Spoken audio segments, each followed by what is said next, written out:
सोलापूर शहर हे उत्सवप्रिय शहर आहे। इथे गणेशोत्सव उत्साहात साजरा होतो। गणेशोत्सव आणि बाप्पाला चुरमुऱ्यांच्या मिक्स प्रसादावरच आजही भर दिला जातो। त्यासोबत अन्य गोड पदार्थ दिले जातात। घरगुतीपासून ते छोटे मोठ्या सार्वजनिक गणेश मंडळासाठी 50 ग्रॅमपासून ते 1 किलोपर्यंत मिक्स प्रसाद सध्या बाजारात तयार मिळू लागले आहे। यंदा हरभरा डाळीचे उत्पादन कमी झाल्याने डाळीचे दर वाढले आहे।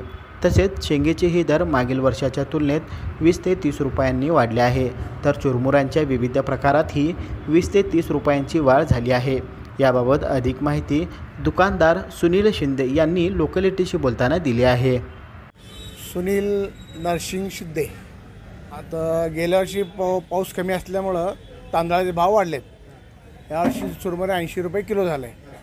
गेल्या वर्षी 70 रुपये किलो होतं, यावर्षी 10 रुपये वाढले।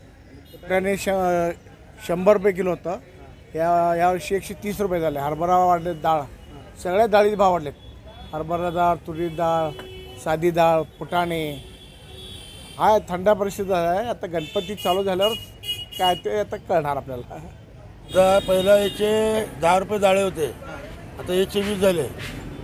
शेंगा 140 होते, आता 150 झाले। रेट जरा कमी आहे भाव वाढल्यामुळं, ते स्वस्त होते जरा। चुरमुरे दर बी 70 रुपये किलो होते, आता 80 रुपये झाले। शेंगाचे 150, पहिला 140 होते, 110।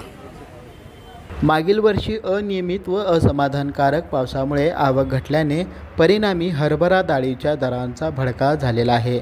डाळीचे दर 10 ते 20% वाढले आहे। यामुळे गृहिणीचे आर्थिक गणित बिघडल्याचे बघायला मिळत आहे। सोलापुरातील मधला मारुती येथील चुरमुरे दुकानांमध्ये नागरिकांची खरेदीसाठी वर्दळ देखील कमी दिसत आहे। फुटाणे डाळ 120 रुपये किलो, शेंगा 150 रुपये किलो, तर चुरमुरे 80 रुपयेपर्यंत भाव वाढले आहे। मात्र गतवर्षीच्या तुलनेत दर 10 ते 20% वाढले आहे। गतवर्षीच्या तुलनेत यंदा सर्वच साहित्याचे दर वाढलेले आहे। भात दरात वाढ झाल्याने चुरमुऱ्याचे दरही वाढले आहे। यामुळे गृहिणींना आता वाढत्या दराचा फटका बसू लागला आहे। Irfan Patel, news 18 local, Solapur.